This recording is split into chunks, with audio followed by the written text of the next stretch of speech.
melayani, masuk sekolah Alkitab masih begitu murni. Ya, belum ada embel-embel motivasi untuk cari jabatan, cari pengakuan dan segala macam. Belum berpikir tentang itu waktu orang semua, waktu kita ada di sekolah Alkitab. Nah, untuk itulah materi ini untuk merefresh dan memperbaharui panggilan kita. Jangan-jangan kita tidak sadar sebetulnya sudah mulai mungkin melenceng. Saudara, kalau kita melenceng, mungkin cuma 1 derajat. Ya kalau cuma 1 derajat sih tak begitu ketara, tapi nanti di ujungnya ternyata sudah jauh sekali. Ya, makanya kita mau kembali kepada panggilan yang sesungguhnya, panggilan Tuhan dalam hidup kita, bagi kita hamba-hamba Tuhan. Kemudian, oke, saya ada game dulu supaya tidak terlalu tegang. Bapak Ibu melihat gambar apa di depan ini? Kalau Pak Niko, manusia. Oke, itu manusia. Tapi saya lebih kerucutkan lagi. Manusia ini gendernya perempuan, ya. Oke, yang Bapak Ibu lihat perempuan kira-kira berapa usianya? 80 tahun. Ya, ada 70 tahun. Ada yang lain? Wah, masih muda. Ada yang lain. Ini bilang wanita tua 80 tahun. Senior kita Pak Ante bilang 70 tahun, tapi bendahara yang dari Bali bilang 17 tahun. Orang Bali bilang ken-ken. Yang mana yang benar? Bagaimana? Dua-dua benar. Setuju, dua-dua benar. Jadi gambar ini bisa kita lihat sebagai wanita tua, ya, wanita tua dengan bibirnya ini bibirnya, ini dagunya, kemudian ini matanya, ya, dia jadi wanita tua. Tetapi gambar ini juga bisa menjadi wanita yang muda dan juga cantik, ya, dengan ini lentik matanya, ya, kira-kira begitu, ya, dan ini dagunya, ini kalung, ya, itu jadi wanita muda dan cantik. Apa makna dari gambar ini? Begini Bapak Ibu, seringkali kesalahan kita adalah hanya melihat dari satu perspektif, lalu kita sudah buat kesimpulan, lalu perspektif orang kita salah-salahkan. Kebanyakan kita di situ problemnya. Nah, pelajarannya adalah ayo untuk melihat sesuatu yang supaya penilaian kita objektif, kita harus melihat itu dari banyak sudut pandang. Jangan cuma pakai kacamata kuda. Pokoknya ya sudah, ini yang benar. Lalu kita tidak mau pakai sudut pandang orang lain. Jadi ini juga menjadi salah satu indikasi kedewasaan, bukan cuma kedewasaan rohani, tetapi kedewasaan intelektual juga adalah ketika kita melihat satu hal dari berbagai perspektif. Jadi jangan lihat baru lihat sebentar sudah ambil kesimpulan, atau kadang-kadang kita baru tahu setengah merasa sudah benar, sudah tahu semuanya, padahal baru seperempat mungkin, atau baru setengah yang kita tahu, tapi merasa sudah tahu semua, ya. Belajar melihat dari banyak perspektif. Masih ada satu games buat kita. Nah, ini penemuan dari seorang doktor psikologi dari Singapura. Katanya bentuk-bentuk ini ada bentuk kotak, ada bentuk lingkaran, ada bentuk segitiga dan bentuk Z. Konon katanya bentuk-bentuk ini mewakili karakter manusia. Ya, jadi bentuk-bentuk ini mewakili karakter manusia. Nah, di sini bukan masalah salah benar, tidak ada hubungan dengan salah benar di sini. Ini masalah pilihan dan karakter kita. Makanya saya mau tes dulu, ya. Siapa di antara saudara yang dari 4 bentuk ini senang kotak? Coba angkat tangan yang senang dengan kotak. Nggak ada, ya? Oke. Siapa yang nggak ada kan, ya? Siapa yang senang dengan lingkaran atau bulat? Oh, banyak. 1, 2, 3, 4, 5,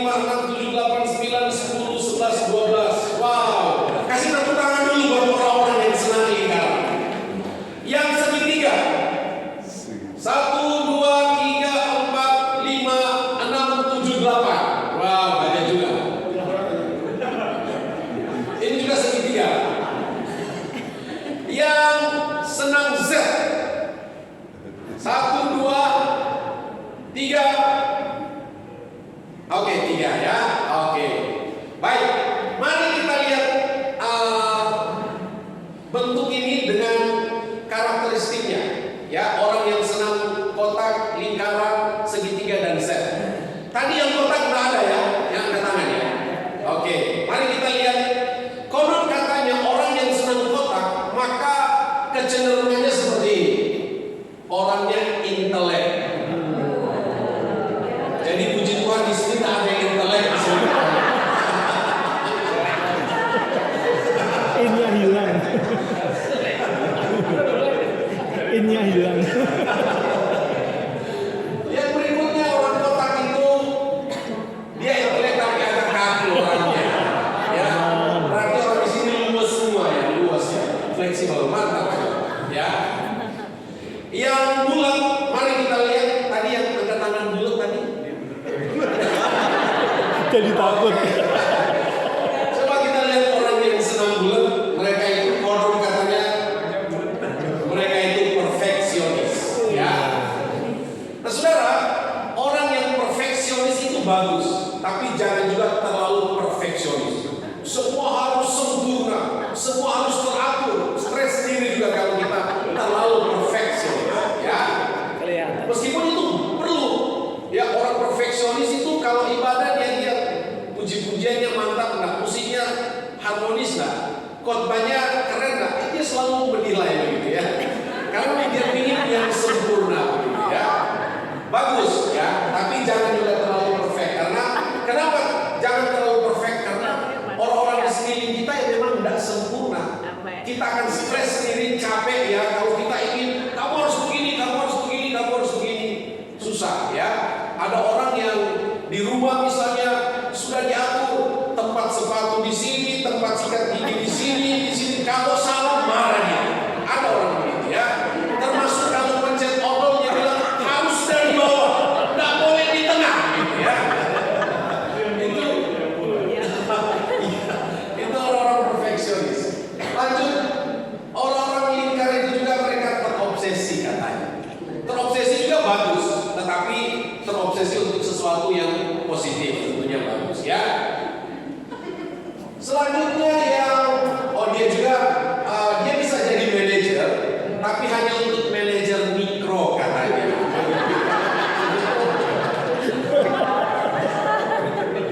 Berikut yang segitiga, mana yang segitiga? Oke. Mari kita lihat orang yang segitiga. Wow, mereka orang-orang yang suka berpikir mereka. Ya, sampai rambutnya rontok semua. Berarti para filsuf, ahli-ahli matematik, IPA, mereka memang segitiga. Karena memang mereka pemikir. Mereka biasanya menulis buku, menulis skenario, mereka pemikir, ya. Selain pemikir, segitiga itu juga adalah mereka suka melihat luas. Tidak sempit pemikiran mereka, tidak sempit sudut pandang mereka. Mereka melihat luas, gitu ya. Yang berikutnya masih segitiga, mereka juga adalah orang-orang yang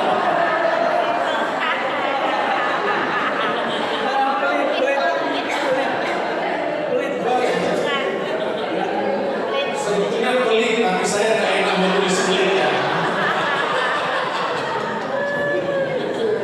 Tapi itu kalau belum jadi anak Tuhan. Kalau sudah anak Tuhan pasti dia suka memberi. Kasih tepuk tangan dulu buat Tuhan. Kemudian yang mana set tadi? 1, 2, 3. Oh ya, Pak Nixon ya. Orang-orang Batak memang anu ya, senang anu ya mereka set kayaknya. Apa itu orang set? Mereka orang-orang kreatif. Haleluya. Yang berikutnya mereka orang-orang yang imajinatif. Ya, ini memang hanya eksperimen sesungguhnya, tapi ini penemuan dari seorang dokter psikologi dari Amerika. Memang konon katanya bentuk-bentuk ini mewakili karakter. Meskipun tidak 100% tentunya, tapi ada kecenderungannya seperti itu ya. Oke ya. Nah, saya langsung masuk pada materi. Tapi karena waktunya sudah malam, jadi mungkin mohon maaf akan ada poin-poin yang saya akan skip ya, atau saya cuma jelaskan sedikit dan saya lewat ya. Bahwa panggilan itu datang dari Allah. Kita jadi hamba Tuhan, kita dipanggil oleh Allah. Kita tidak dipanggil oleh organisasi, kita tidak dipanggil oleh MD, oleh wilayah, kita juga tidak dipanggil oleh NP. Yang memanggil saya dan saudara menjadi hamba Tuhan adalah Allah sendiri. Amin. Lihat Roma 1 ayat 1 dari Paulus, hamba Kristus Yesus yang dipanggil menjadi rasul dan dikuduskan untuk memberitakan Injil Allah. Galatia 1 ayat 1 dari Paulus, seorang rasul bukan karena manusia, bukan oleh seorang manusia, melainkan oleh Yesus Kristus dan Allah Bapa yang telah membangkitkan dia dari antara orang mati. Saya melihat bahwa Paulus bertahan dalam pelayanan meskipun ada begitu banyak list yang dia pernah daftarkan tentang pencobaan-pencobaan, kesulitan, kesukaran, pergumulan yang dia hadapi dalam pelayanannya, tapi dia terus bertahan. Kenapa? Karena saya percaya modalnya Rasul Paulus ini, dia yakin betul dia menjadi hamba Tuhan dan yang memanggil dia adalah Allah yang menciptakan langit dan bumi. Itu sebabnya dia bertahan. Saudara, kalau kita tak kuat di sini, ketika ada tantangan, kita pasti mulai mempertanyakan panggilan kita. Saya dipanggil apa enggak ya? Apalagi misalnya mungkin kita ada di tempat yang tidak begitu ramai, jemaatnya pertumbuhannya tidak signifikan. Ketika ada tantangan, resolusi, kita mulai mempertanyakan panggilan kita. Saya dipanggil. Atau mungkin kadang-kala ada yang sudah mulai berpikir pulang kampung jauh, orang benar bilang. Ya, kenapa? Ya karena kita tidak yakin panggilan kita. Tapi malam hari ini saya yakinkan kita semua bahwa kita semua jadi hamba Tuhan karena Allah sendiri yang memanggil kita. Kalian yang kasih tepuk tangan buat Tuhan. Selanjutnya, bicara tentang panggilan ada dua macam.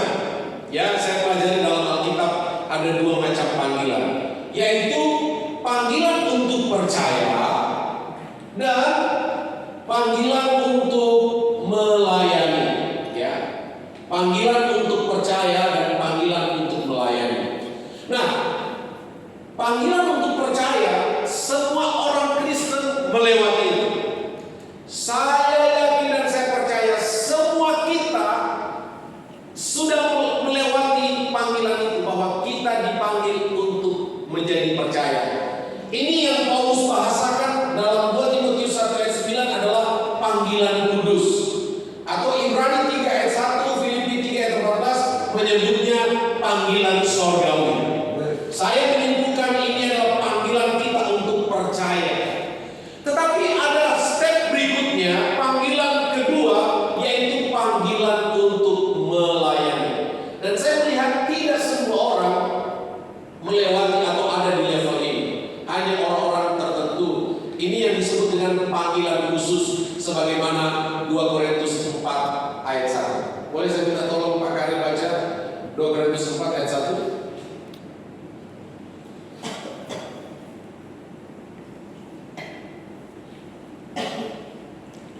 2 Korintus 4 ayat 1. Ya. Oleh kemurahan Allah kami telah menerima pelayanan ini, karena itu kami tidak tawar hati. Ya, itu Paulus bilang, oleh kemurahan Allah kami telah menerima pelayanan ini. Haleluya. Jadi ada orang-orang yang dikhususkan, selain dia dipanggil untuk percaya, dia juga dipanggil untuk melayani. Dan saya juga punya keyakinan bahwa semua kita yang ada di ruangan ini, kita dipanggil untuk melayani Tuhan. Amin. Lanjut. Apa sih maksud dan tujuan panggilan?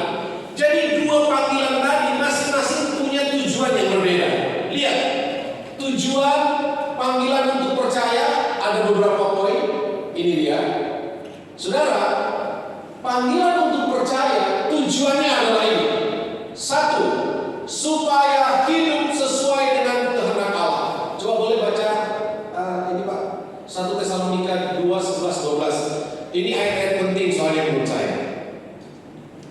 1 Tesalonika 2, 11, 12. Ayat 11. Kamu Ya. tahu betapa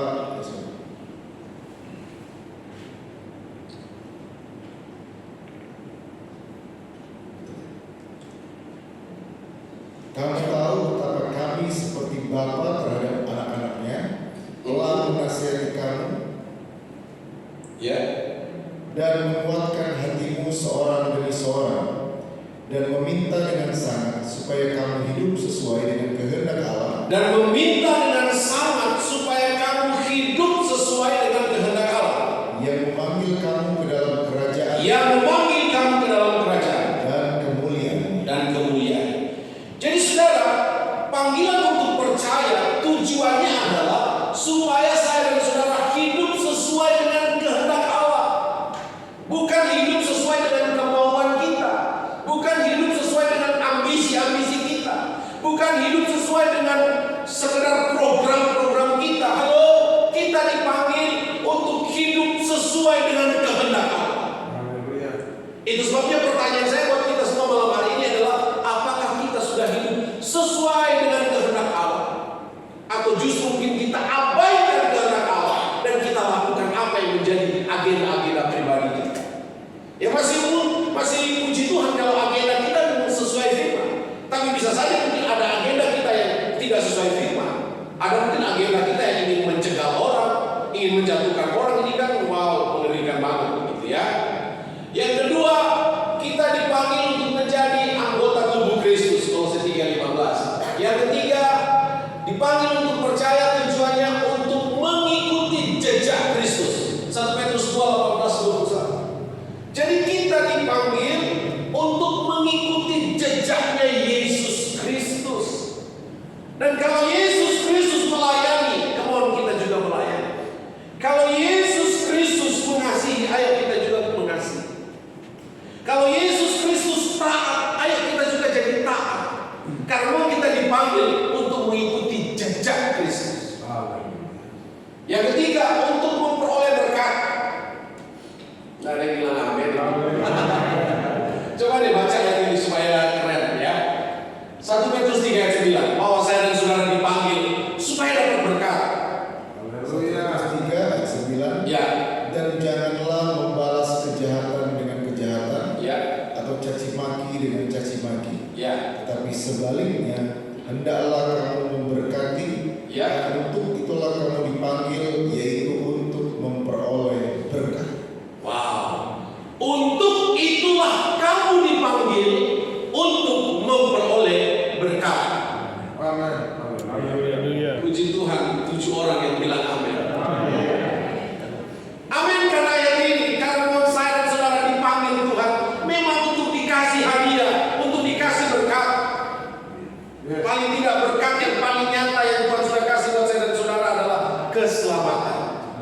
Dan itu lebih berharga dari mobil mewah, lebih berharga dari rumah besar atau apapun yang kau boleh miliki di dunia ini. Keselamatan itu jauh lebih berharga. Itu sebabnya kita dipanggil untuk memperoleh berkat. Dan saya percaya berkat di situ juga bukan cuma berkat-berkat rohani, tapi berkat-berkat jasmani juga. Sebagaimana di dalam Efesus pasal 1 ayat 19, Paulus bilang begini, aku berdoa supaya kamu memiliki roh hikmat dan wahyu dan mengerti panggilan apa yang terkandung di dalam panggilan Kristus, yaitu supaya kita memperoleh warisan di dalam bahasa yang lain di situ ya. Kemudian kita juga dipanggil untuk menerima bagian kekal, dan yang berikutnya kita dipanggil untuk dipelihara dan dikuduskan. Sebagaimana Yudas 1 ayat 1 ini, baca Yudas 1 ayat 1. Yudas 1 ayat 1. Dari Yudas hamba Yesus Kristus dan saudara Yakobus, kepada mereka yang terpanggil, yang dikasihi dalam Allah Bapa, Terpanggil dan dikasih dalam Allah Bapa, dan yang dipelihara untuk Yesus Kristus. wow, saya dan saudara dipelihara di dalam Kristus Yesus. Kalau Tuhan yang pelihara kita, wow, tidak mungkin Dia tinggalkan kita, tidak mungkin Dia biarkan kita, tidak mungkin kita akan melarang. Dia Tuhan yang memelihara kita. Ya, lanjut. Itu tujuan untuk panggilan supaya percaya, kemudian panggilan untuk melayani. Tujuannya adalah ada dua. Bahwa tujuan panggilan pelayanan pelayanan itu sebetulnya kalau kita kerucutkan cuma ada dua. Pertama, penginjilan. Dua, pemuritan. Dan pemulihan ada masuk di poin kedua ini, ya, pemuritan. Kebetulan Bapak Ibu, dan bukan kebetulan sebetulnya, kami tim yang datang ini, kami ada di dua wadah. Juba Elia Ministry, fokus pelayanannya pemulihan, tapi kami juga tergabung di satu wadah namanya Infinity Ministry. Dan untuk Infinity Ministry itu fokus pelayanannya penginjilan.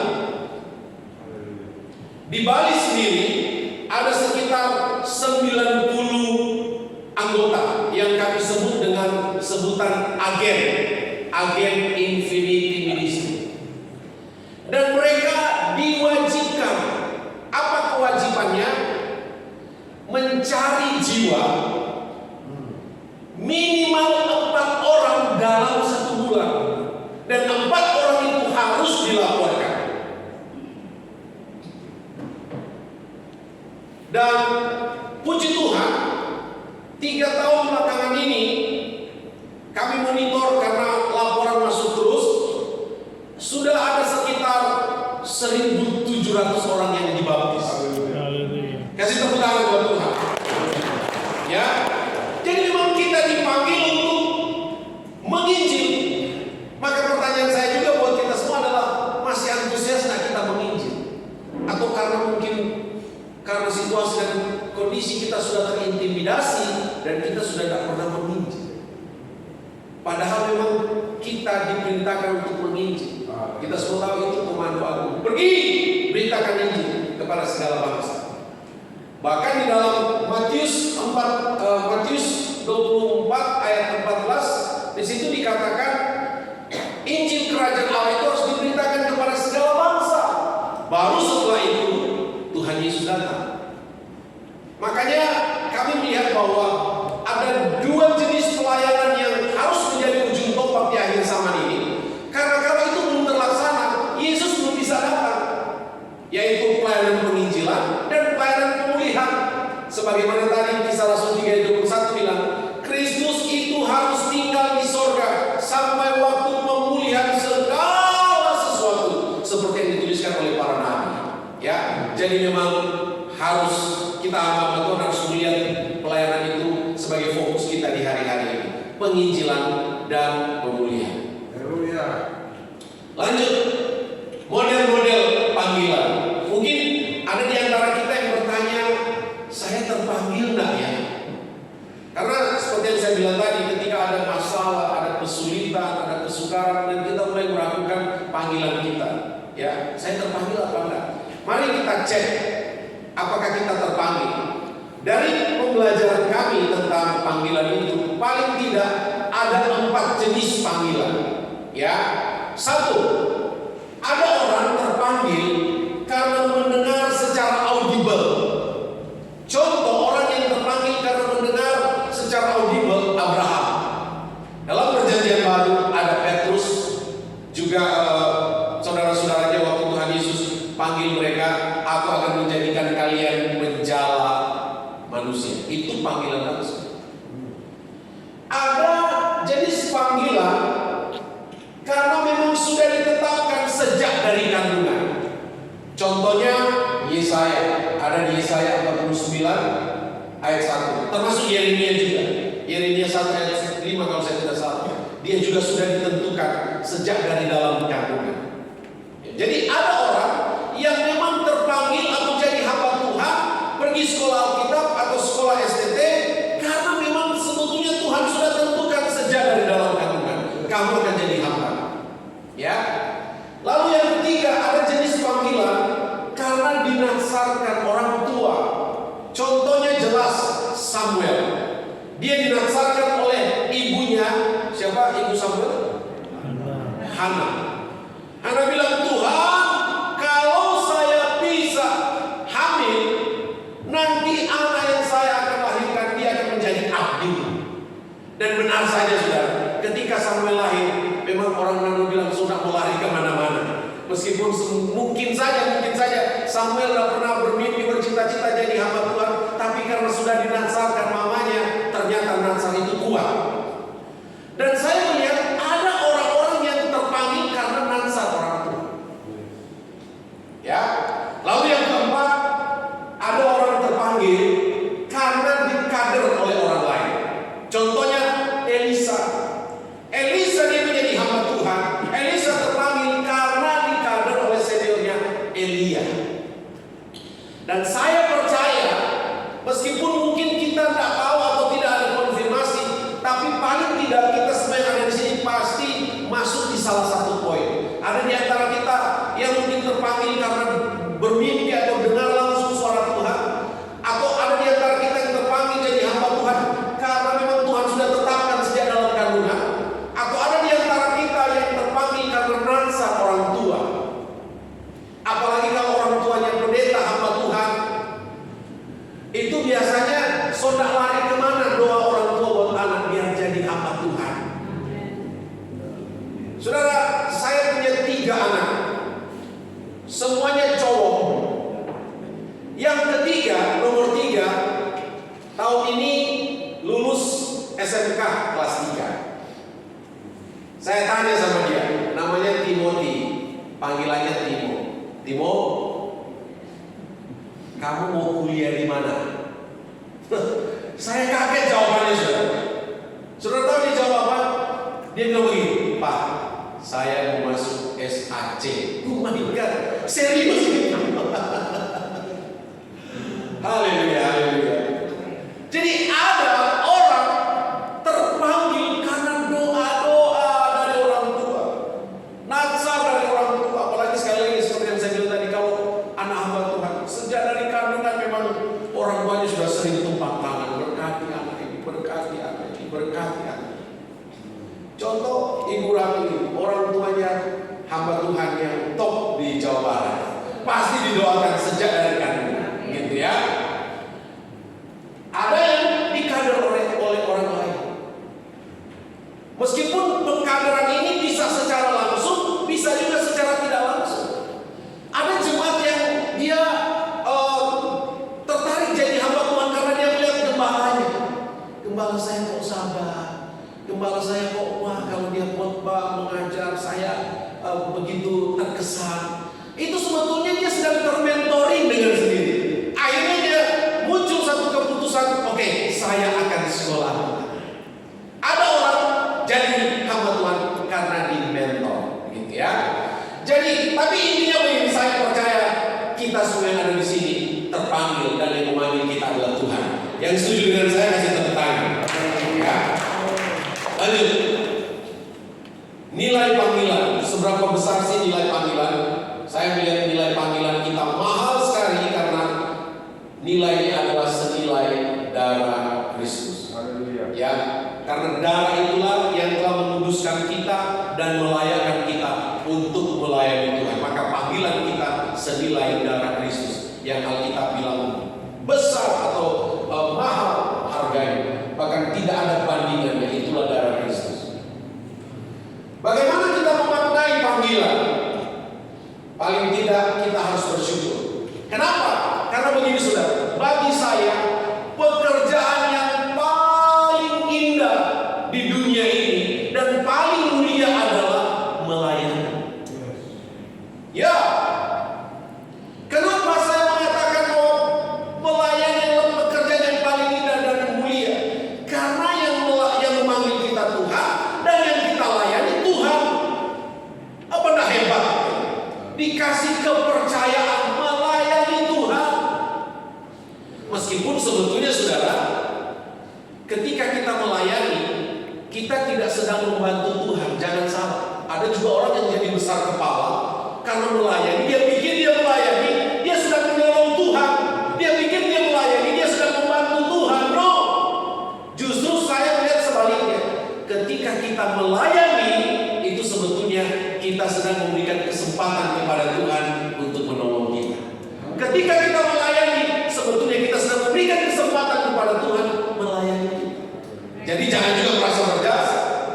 Tetapi panggilan itu luar biasa. Bahkan saya bilang panggilan melayani jauh lebih penting dari misalnya Pak Ketua Wilayah, siapa namanya Pak? Pak Timotius. Pak Timotius, kalau kira-kira besok ada orang istana datang bawa surat undangan langsung dari Pak Jokowi untuk Pak Timotius datang ke istana untuk dijamu makan siang oleh Jokowi, senang nggak Pak? Sangat senang, sama berarti kita Pak. Ya, itu senang. Presiden yang panggil, dan ini yang memanggil kita Tuhan, Raja segala raja, yang punya alam raya ini. Apa tak bangga kita ini? Itu sebabnya bagaimana kita menyikapi panggilan kita? Ya bersyukur, berterima kasih. Yang kedua, memadankan diri. Karena kita sudah dipanggil jadi hamba Tuhan, ayo bersikaplah selayaknya hamba Tuhan. Jangan kita sudah dipanggil melayani, sikap kita layaknya hamba setan. Tidak sepadan dengan julukan kita pendeta. Jangan sampai ada orang di luar sana berkomentar, masa pendeta begitu, masa hamba Tuhan begitu. Tapi kan kita juga masih sering dengar statement itu kan sampai hari ini.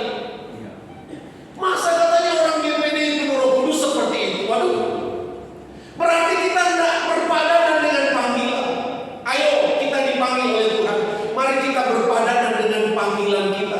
Mari kita berpadanan dengan status kita hari ini, hamba Tuhan, pendeta-pendeta, rohaniawan. Harusnya sikap kita harus jadi berkat bagi banyak orang dan harus menjadi teladan. Memadankan diri dengan status dan panggilan kita. Yang ketiga, sikap kita tentu saja kerja keras.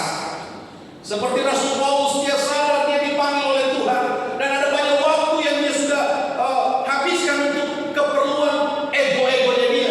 Itu sebabnya ketika dia sadar bahwa dia mendapatkan kemurahan melayani Tuhan, dia bilang, aku akan kerja keras. Haleluya.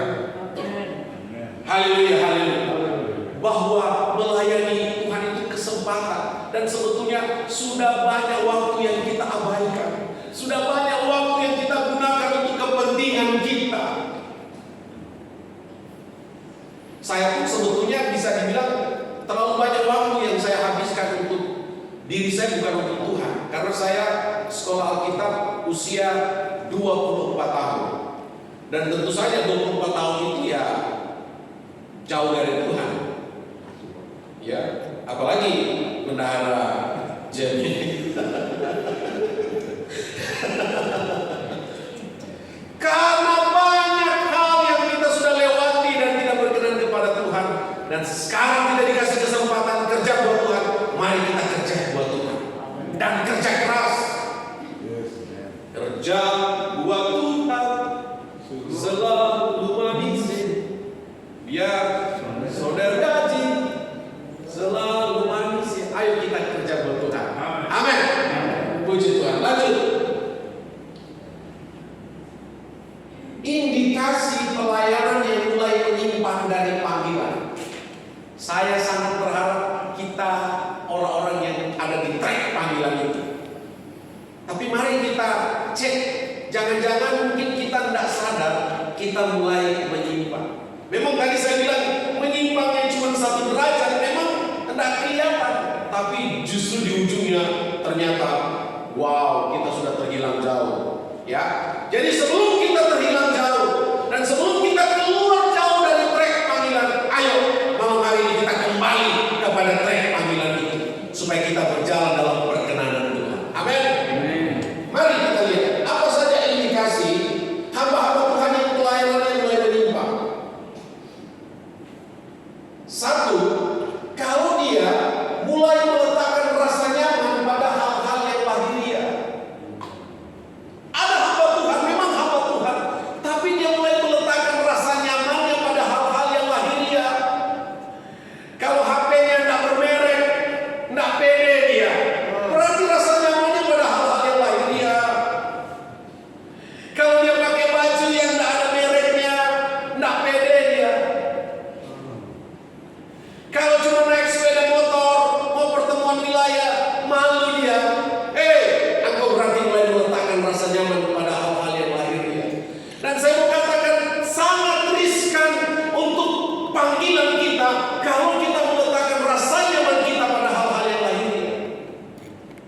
Yang paling aman adalah letakkan rasa nyaman kita hanya pada Tuhan Yesus. Haleluya.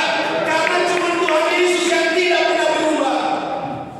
Karena kalau kita meletakkan rasa nyaman kita pada jabatan itu sementara. Nanti sudah ada jabatan langsung stroke kalau kita taruh rasa nyaman kita pada jabatan. Ya kan? Termasuk mohon maaf, ada orang yang meletakkan rasa nyamannya pada jemaat, sehingga ketika jemaat pergi stres ya. Tentu saja sebagai kepala kita harus jaga domba-domba yang Tuhan percayakan, ya kita jaga. Tetapi memang ada saat-saat yang tanpa kita tidak kuasa tahan mereka, kita tidak kuasa untuk ikat dan gurung mereka di sini. Ya kalau misalnya pada akhirnya mereka putuskan pindah gereja, ya sudah, bilang aja berarti memang Tuhan sudah tidak izinkan saya bermalahkan. Sudah selesai. Tapi ada orang yang akhirnya stres, bahkan marah-marah. Berarti dia letakkan rasa nyamannya pada jemaat. Ada orang yang letakkan rasa nyamannya pada gedung gereja, sehingga kalau gedung gerejanya belum bagus, tidak bisa tidur dia. Tapi kalau so bagus, dia bangga-banggakan. Ya, tidur dulu sih. Tidur. Yang kedua, dia kehilangan orientasi. Sudah tidak ada sasaran yang dia tuju. Saudara, memang bagus yang bahasa Pantekosta dulu mengalir. Di sisi lain itu bagus.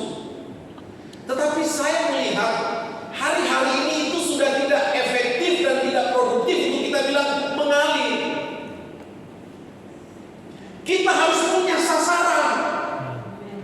Karena kalau di sungai, saudara, yang ikut arus itu saudara tahu apa?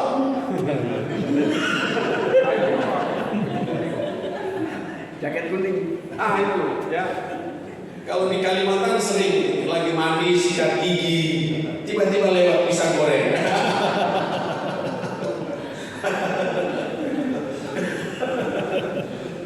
Haleluya, haleluya. Saya pernah ada di Sumba, ya.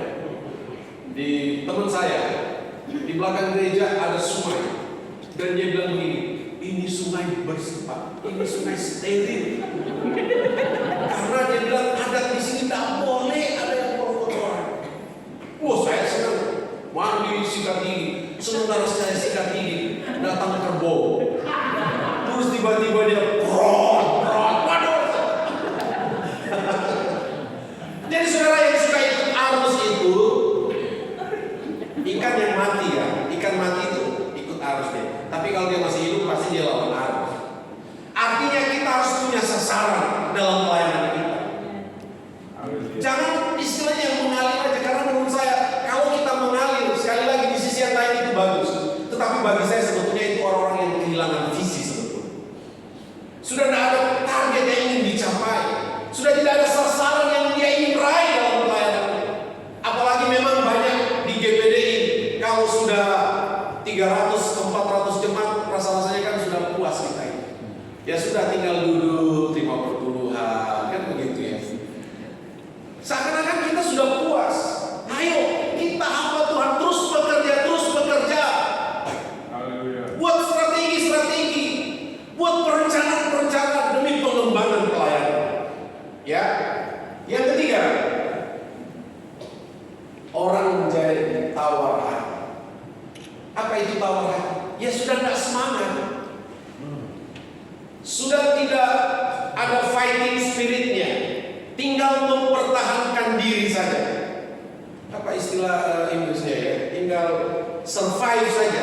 Hanya jadi pelayanannya cuma untuk survive saja. Ya yang penting melayani daripada mati perlahan gitu ya. Yang penting melayani. Tinggal survive saja. Jadi dia sudah tawar hati. Sudah tidak ada keinginan untuk maju bahkan.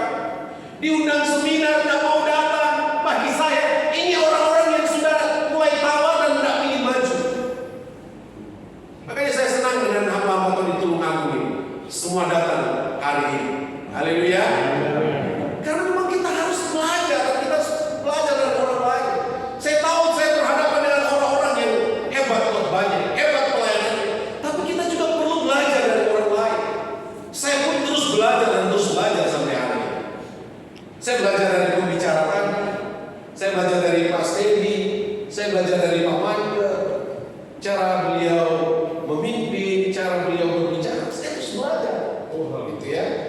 Haleluya, haleluya. Tapi orang yang sudah tawa, sudah tidak ada keinginan maju. Ya tinggal bertahan saja begitu ya. Berikut, kehilangan keintiman dengan Bapa. Orang-orang sebetulnya sudah mulai menyimpang dari panggilan ketika dia kehilangan keintiman dengan Bapa.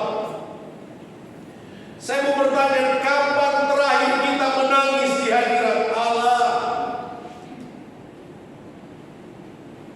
Atau jangan-jangan kita sudah tidak pernah menangis? Atau jangan-jangan kita pendeta GPDI tapi sudah tidak pernah berbahasa roh? Karena mungkin kita sudah termakan dengan pendeta-pendeta di luar sana yang seringkali keluar di YouTube dan menghina-hina bahasa roh, sehingga kita malu gengsi pakai bahasa roh. Halo, kita pendeta GPDI, pendeta Roh Kudus, bahasa roh harus menjadi hak kita dan milik kita yang istimewa.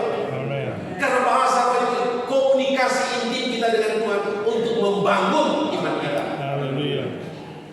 Kalau membuat itu membangun jemaat, ya, bahasa Rasul Paulus kepada jemaat Korintus, nubuat itu membangun jemaat. Tapi sekarang sudah tidak banyak nubuat. Kenapa? Karena sudah ada Alkitab yang Tuhan sediakan untuk membangun jemaat. Di zaman itu belum ada kanonisasi Alkitab.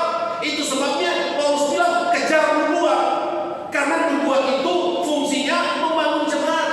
Karena sekali lagi pada waktu itu belum ada kanon Alkitab.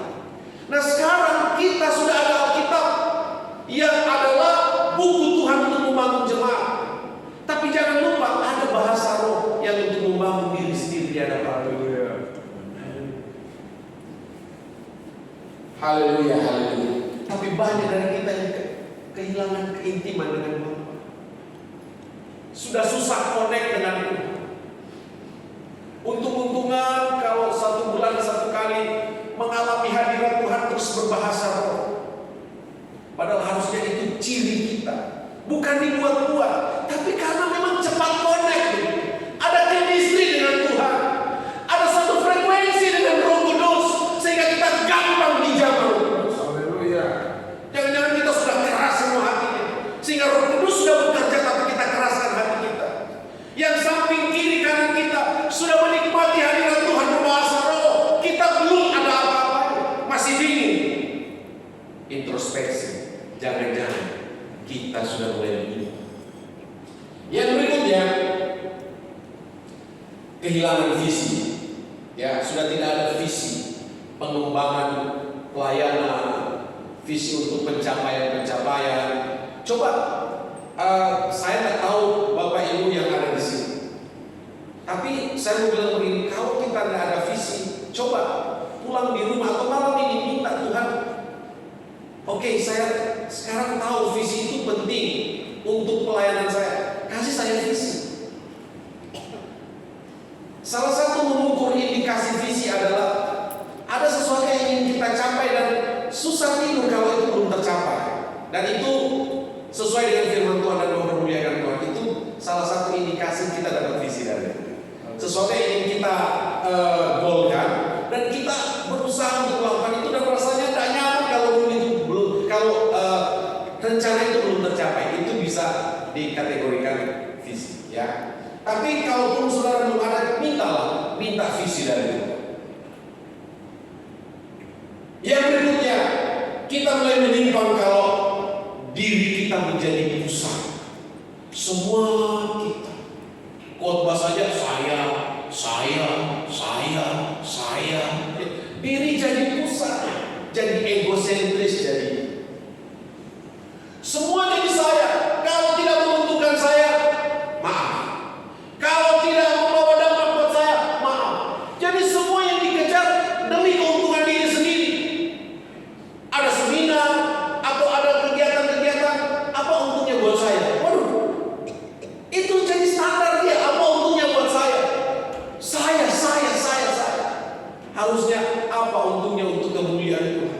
Dan kita kembalikan semua untuk kemuliaan Tuhan, bukan diri kita. Ya, yang terakhir untuk slide ini, spirit untuk maju menjadi berkurang. itu berarti kita mulai menyimpang. Dampak dari pelayanan yang mulai menyimpang, apa dampaknya? Ada tentu dampaknya. Satu, tentu saja pelayanan kita pasti kurang maksimal. Ya puji Tuhan kalau masih 1 tahun ada satu yang dibaptis, ya puji Tuhan. Ya masih ada lah begitu ya. Ya tapi sudah ada maksimal. Puji Tuhan, Sabtu kemarin KKR Youth di sini ditantang siapa yang mau dibaptis. 28 orang angkat tangan untuk dibaptis. Itu luar biasa. Kasih tepuk tangan buat Tuhan. Haleluya. Makanya kemarin saya pesan ke pimpinan Youth termasuk mungkin ke gembala di sini, cepat di follow up. Karena kalau tidak di follow up mereka bisa berubah pikiran. Dan saya percaya kita orang-orang Pantekosta masih melihat baptisan itu bagian dari keselamatan yang paripurna. Sebagaimana Matius pasal 16, barang siapa percaya dan dibaptis akan diselamatkan. Gitu ya. Tapi kalau kita mulai menyimpang dari panggilan, pasti pelayanan kita kurang maksimal. Yang kedua, kita bisa dicela. Contohnya, hamba yang mendapat 1 talenta dalam cerita perumpamaan mengenai talenta Matius pasal 25. Bahwa hamba yang mendapatkan 1 talenta, kita semua tahu cerita ini, dia pergi kuburkan talentanya. Dan waktu tuannya datang membuat perhitungan dengan dia, pada akhirnya dia dicela. Hamba yang mendapat 1 talenta yang tidak memaksimalkan talentanya, dia mendapat 3 gelar, 3 julukan. Pertama, tuannya bilang kamu pemalas. Orang Manado bilang pemalas. Yang kedua, dia disebut jahat. Ya, dan yang ketiga, tidak berguna. Saudara, boleh saja kita pinter, boleh saja kita hebat di sisi yang lain, tapi kalau kita tidak maksimalkan talenta kita, maka gelar kita 3. Jahat, malas, tidak berguna.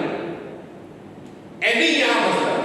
Dilemparkan ke dalam perapian yang bernyala-nyala, yang mana di sana terdapat ratap dan kertaki. Kita kan tidak mau kita ada di posisi itu. Biarlah kita ada di posisi seperti hamba yang mendapat 5 talenta atau hamba yang mendapat 2 talenta yang memultiplikasikan talentanya. Saya percaya semua kita tidak ada terkecuali pasti ada talenta minimal 1. Itu minimal. Ada yang 2, ada yang 3. Kalau Pak Karel mungkin 3, bahkan mungkin 5 talenta. Tapi menurut saya bukan masalah jumlahnya, masalahnya adalah mau nggak kita multiplikasikan talenta. Amin saudara.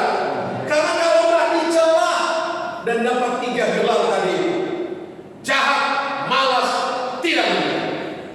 Kan sayang. Mungkin kita sudah melayani, kita sudah bekerja, kita sudah banyak berkorban, tapi di ending kita jadi malas. Pada akhirnya kita dikasih gelar you hamba yang tidak berguna. Jangan sampai itu ada pada gembala-gembala yang ada di Tulung Agung dan Trenggalek. Trenggalek ya. Kiranya kita semua didapati hamba yang setia, hamba yang bekerja. Amin. Kasih tepuk tangan buat Tuhan. Haleluya, haleluya. Akhirnya kehilangan kepercayaan. Tuhan mau percayakan yang lebih, tapi Tuhan lihat nggak bisa dipercaya orang itu, sudah ditahan. Atau kita dapat penalti seperti kembali ke perumpamaan mengenai talenta itu, hamba yang dapat 1 talenta dapat penalti. Penaltinya dilemparkan ke dalam kegelapan, yang mana di sana terdapat ratap dan tertaki. Lanjut sedikit lagi ya. Konklusi dan jalan keluar. Apa jalan keluarnya? 1, mari kita kembali pada komitmen awal dan perbaiki bahan. Kembali kepada komitmen awal. Kalau kita sebagai hamba Tuhan, waktu kita yang tadi saya bilang di sekolah Alkitab, belum berpikir tentang jabatan, belum berpikir tentang ketua wilayah, belum berpikir tentang ketua MD, belum berpikir tentang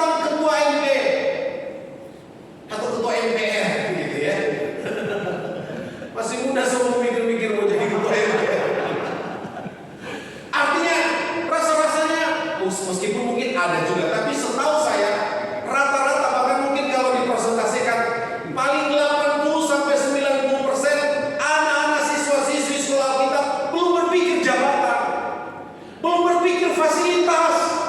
Yang dia pikirkan melayani. Dan mari kita kembali ke situ, bahwa kebanggaan kita melayani itu saja.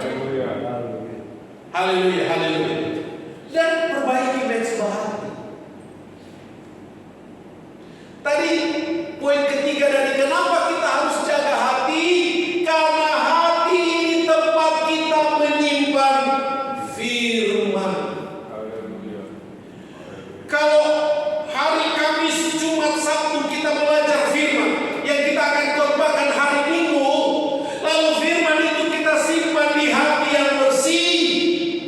Ketika hari Minggu kita khotbahkan firman itu firman yang berdampak. Itu firman akan mengerjakan terobosan bagi jemaat-jemaat. Tapi kita belajar firman dari hari Senin, Selasa, Rabu, Kamis, Jumat, Sabtu, tapi taruh di hati yang kotor, di mana di sana ada kebencian, ada sampah amarah di situ, ada sampah dendam di situ. Itu yang jadi expired. Itu sama dengan ketika Tuhan mencela para imam, Maleakhi pasal 1. Tuhan bilang begini, "Hei imam, kalian mencela namaku."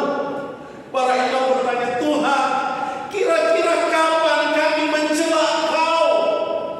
Tuhan jawab begini, "Ketika engkau menyajikan roti yang sudah kadaluarsa di atas mezbatku, engkau sedang menghina namaku." Mari kita introspeksi. Jangan-jangan firman yang kita sampaikan sudah tidak murni lagi, karena firman disimpan di hati yang penuh dengan dendam dan kebencian, di hati yang penuh dengan ambisi ingin menjatuhkan orang. Kesalahan orang diperbesar, tapi kebaikannya ditutup rapat-rapat. Cuma karena kita tidak suka dengan dia.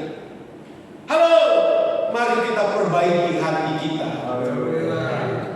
supaya firman yang kita simpan, firman yang berdampak, menumbuhkan iman kita, dan ketika kita bagi, itu firman berdampak. Yang ketiga, yang kedua, minta pengurapan baru. Urapilah kami dengan minyak baru. Minta urapan baru. Mungkin banyak problem di hati saya.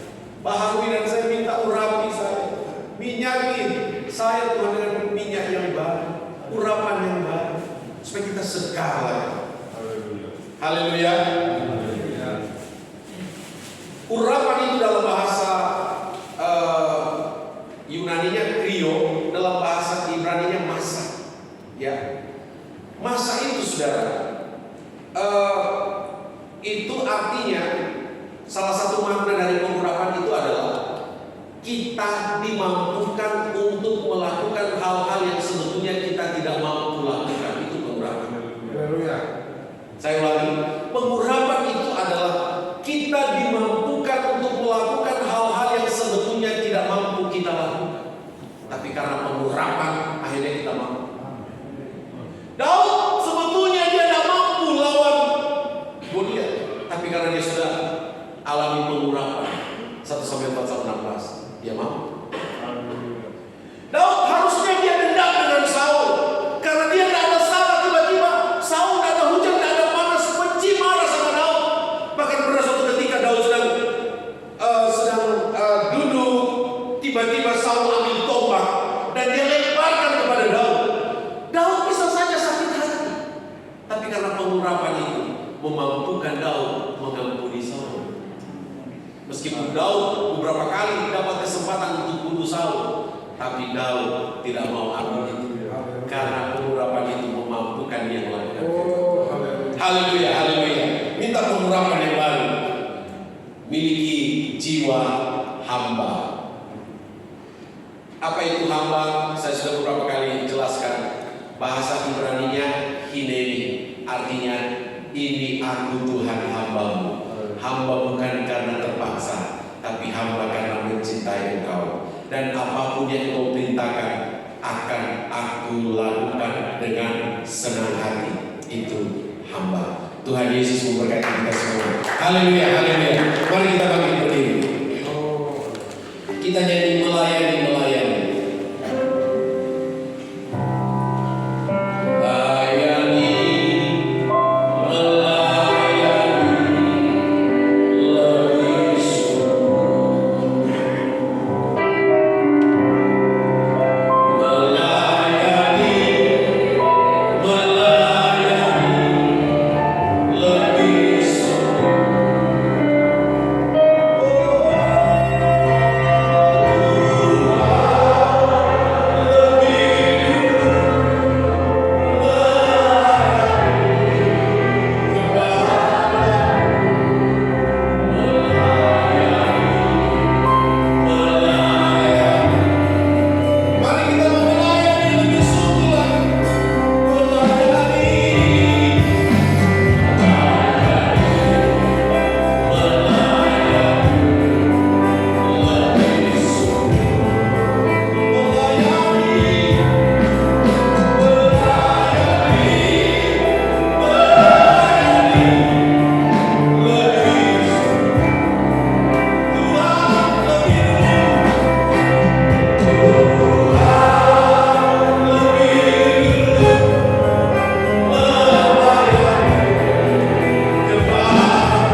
pelayanannya sampai saat ini sungguh sangat memberkati kami dapat surprise. Kayaknya kami itu waktu itu acara kita berturut-turut gitu ya. Rupanya tidak ada yang tidak menguntungkan gitu ya. Haleluya. Sesuatu pasti ada yang baru. Amin. Yang kita nikmati. Puji Tuhan. Jauh-jauh dari Bali datang bertemu kami. Kami tadi tidak kenal, sekarang menjadi kenal. Haleluya. Kita dapat saling doakan. Bali berkati, Bali diselamatkan, Jawa Timur pun juga diselamatkan. Terima kasih. Saya serahkan kepada Pak Yonatan, Bapak Gembala. Kayaknya sudah ending, sudah didoakan tadi. Ya, terima kasih untuk kesempatan kami di tempat ini boleh membantu bantuan untuk Bapak yang sudah melayani tempat ini. Dan terima kasih juga untuk kepercayaan wilayah untuk membolehkan kami menikmati doa bersama jemaat setiap 2 bulan sekali. Terima kasih untuk jemaat yang sudah setia menikmati berkat Tuhan dan merindukan terus Tuhan. Amin. Persekutuan yang ada, dan terima kasih juga untuk berkat-berkat yang sudah dibawa untuk kita nikmati bersama dalam setiap ibadah atau ibadah doa kita ya. Puji Tuhan. Nah, tentu segera kita akan pulang, tapi seperti biasa hamba Tuhan wilayah terkala itu mengagung dan jemaat yang berbeda ikut. Kami ada sponsor untuk apa? Untuk barang promosi ya. Jadi promosi ini hanya untuk